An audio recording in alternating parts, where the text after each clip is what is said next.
বাবা এবার পুরটা ভালোই এনেছে, একটু অ্যাড করে দিই।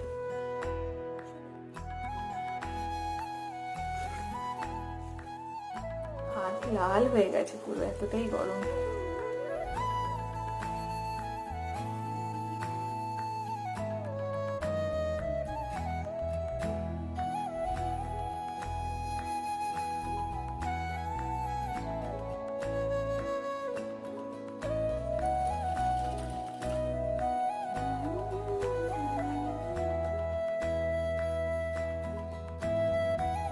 যে চিনিটা দিচ্ছি, এটা দিলে কি হয়, আমাদের যে পুরিগুলো সেগুলো ঠিক যেমনকার তেমনই থাকে, ব্রেক হয় না। গ্যাসটা একদম লো ফ্লেমে করে দেবো।